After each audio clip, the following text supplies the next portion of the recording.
Dan with Guardian Mold Prevent here. We're going to look at a couple of attic spaces, the first one being in Gurnee, Illinois. You can see that there is mold growing on the plywood sheeting, the underside of the roof in the attic space. In this attic, as you'll notice when we pan down, there are styrofoam baffles installed that are supposed to be holding the insulation back from the soffit area. The problem is that before the insulation contractor installed those styrofoam baffles, he had already packed the soffit areas full of insulation, and there is no lower ventilation in this attic. Now next you're going to see a bathroom exhaust fan. This fan is supposed to be insulated, the line going up to a dedicated vent, and as you can see it's actually just pointing towards a mushroom vent. You can also see that there are some white areas of the attic where some unsuccessful mold remediation was attempted in the past, and this attic now obviously has a considerable amount of mold growth in it. The next attic space that we're going to look at is in Libertyville, Illinois. And again, this is a situation where the underside of the roof sheathing has got mold growth on it.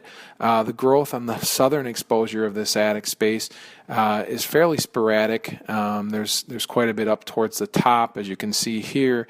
And then as we pan down on the northern exposure, you're going to see that there are large sections of the attic that are affected with mold growth.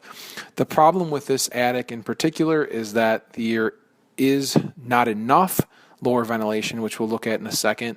But on top of that, even if there had been, the insulation was actually rolled right out to the edges of the plywood. It's touching the plywood at the lower portions, and there is no cold air coming up from the soffits. So we're reaching dew point, we're condensating, and we're getting mold growth in the attic space. The next shot that we're going to look at is actually a shot right down at the soffit. It's a little bit closer so we can get a better look at what happened. But as you can see, the blown-in insulation is actually touching the plywood. There are no styrofoam baffles there, and so we have no lower ventilation on this roof.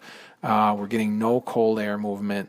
Any warm air in the attic space is being trapped, and that's what's causing the mold growth. Now, as we move to the exterior of the house, again, we're still at the home in Libertyville. You have to look very closely, but there are some vents cut into the wooden soffit. The problem is that they're spaced out too far, and now modern building practices, they're putting those vents in about every 4 foot. We're going to zoom in here and we're going to take a look at the lower roof so that you can actually get an up-close look at what those vents look like on the upper roof. You can see that they are perforated vents that are put in on the wooden side.